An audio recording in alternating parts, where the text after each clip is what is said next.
Hello everybody. Welcome back to another video. This is Amanda with AB Adventures, and I am so excited to be sharing with you today on Fastpass. To some of you, this may be super simple, and then to other people, it may be completely new to you, and we wanted to be able to give you some really simple tips and tricks in a really short, concise video for you. So here we go. Here are our best tips for Fastpass.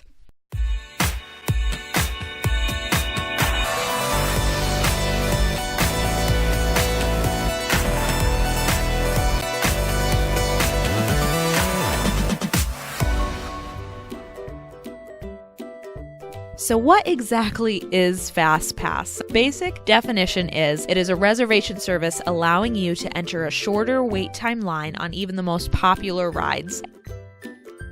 And most of the common questions that we hear are, is it free and can anyone use it? And the answer to both of those is yes and yes. It is free and anyone can use it. So here are the basics of how you use it. You do not have to have one for each person, but you can book one for each person. So if you have a party of 5 going, not everybody has to have one, but if you want 5 people to be able to skip the line, then you're going to want a Fastpass for every single one.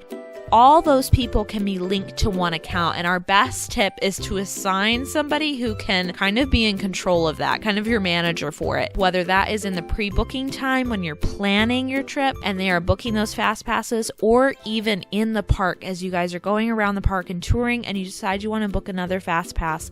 Have one person who's typically in charge that can have all of those fast passes and link them to one account. It's so much simpler that way. So specifically when you can book fast passes is if you are staying on site, you're allowed to actually book 60 days prior to your trip. That means you've got a lot of time to be able to actually book those. Now, we do recommend that you do that as quickly as possible because they do tend to run out really fast, especially for things like Flight of Passage, Slinky Dog Dash, any of those.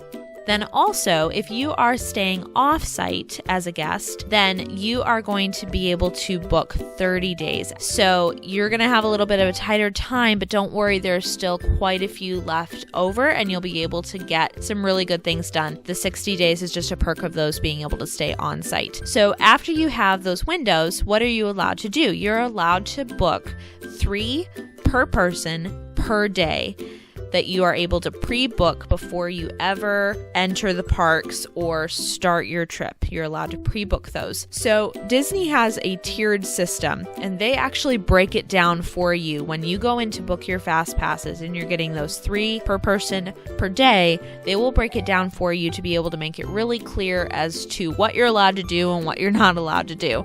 So make a list, and we can tell you right now, we do have a free workbook that you can actually get on our website, and we'll show you the link, and that will actually help you a whole lot in planning and showing you the tiered system and what fast passes to get.